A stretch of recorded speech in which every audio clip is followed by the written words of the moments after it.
Hello, today I am teaching you how to perfect your downward facing dog.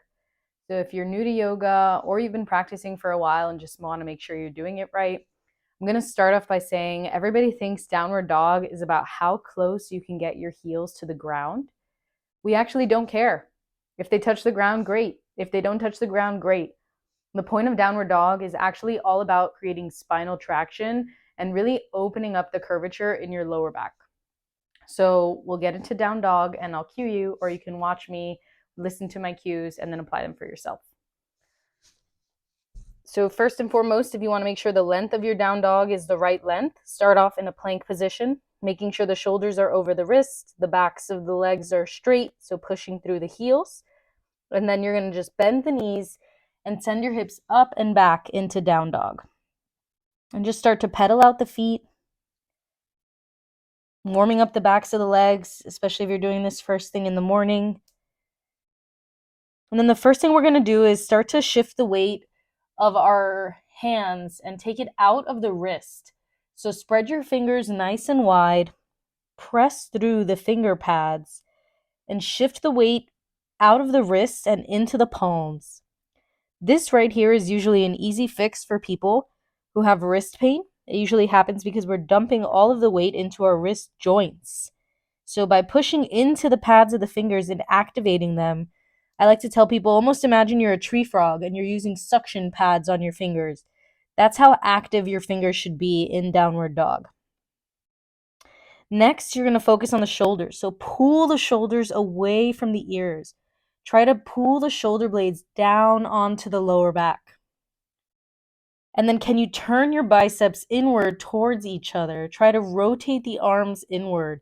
This will help you pull your shoulder blades down. Third, you're going to pull your chest closer to your thighs. So opening up the shoulders, pulling the chest closer to the thighs really helps accentuate that lumbar curvature and really helps to create traction on the spine. And then you can reach the heels for the floor. If they touch the floor, great. If they don't touch the floor, great. Every inhale, you can release a little bit. And then as you exhale, come deeper into the pose. And this is how you do downward facing dog. So just a couple of quick side notes. If you have really tight shoulders, maybe taking the arms shoulder width apart is not going to be good for you.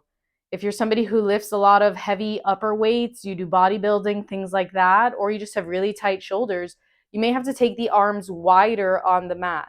This will help you create space, open up the shoulders in a natural way without creating stress on the joints.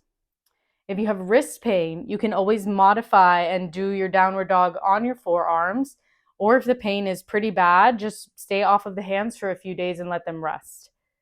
If you have calf pain or pain on the backs of the legs, pedaling out the feet will typically start to warm them up and allow you to open up the backs of the legs, and guiding your breath towards the areas where you feel tension, sort of like a visualization exercise. This usually will also help you. So I hope this was helpful. If you have questions, comments, concerns, leave them in the comment section below. I'll be sure to get back to you, and have a wonderful day or night wherever you may be. Namaste.